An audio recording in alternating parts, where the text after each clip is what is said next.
In the meantime, Hitler ordered von Lieb's panzers to disengage from Leningrad and move south for the attack on Moscow. The siege guns stayed.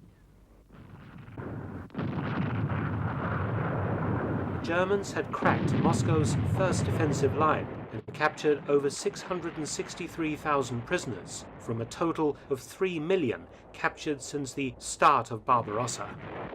Stalin had only about 90,000 men and 150 tanks left to defend Moscow itself.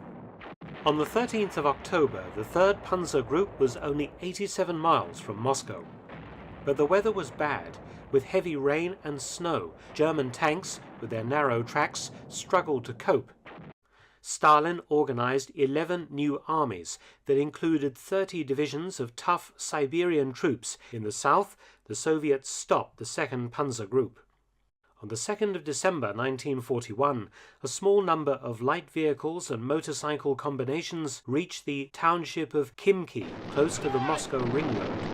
They were 14 miles from the Kremlin. Camouflage and plywood structures had been erected on Red Square to confuse the street layout from the German Luftwaffe, and on the 3rd of December, a Soviet force of local militia, supported by a few T-34 tanks, managed to push them out of Khimki. The German offensive against Moscow stalled. On the 5th of December, the Soviets launched a massive counterattack. By the 7th of January 1942, when the Soviet offensive halted, the Germans had been pushed back between 60 and 150 miles from Moscow. The battle for Moscow was over. Arms and supplies from the United States and Great Britain came by convoy to this very spot in the harbor of Murmansk. Using its Norwegian bases, the German Navy roamed through the barren straits, intent on closing Murmansk, Russia's only northern port that was ice-free year-round. The Germans sent in specialized troops, mountain infantry from Tyrol and Bavaria, supported by Finnish ski troops. The Wehrmacht's successes in Norway had been swift, and the troops were confident. Back in Germany, they enjoyed the newsreels showing how easy it all was, what fun the troops were having in the lands they conquered.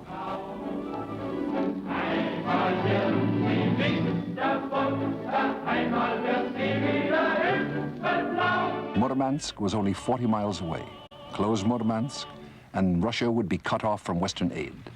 The mission of the Luftwaffe was to destroy the port city and to deny traffic in and out by sea. The first convoys left Britain in March 1942. Not all the ships made it to Murmansk.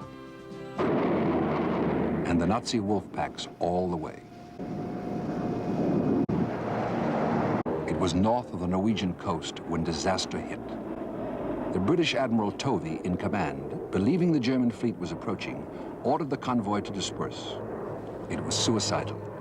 The ships were loaded with tanks, food, shell presses, medical supplies, and thousands of tons of high explosives. The German bombers hunted down their scattered targets one by one. PQ-17 lost 24 of its 37 ships.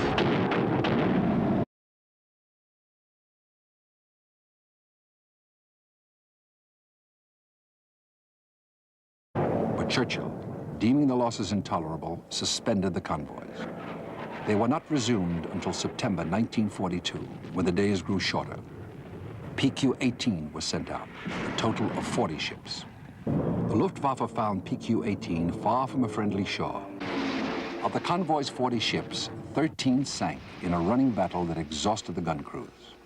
Once more, Churchill suspended the convoy. In all, throughout the war, some 60 ships were lost. 811 warships and freighters made it.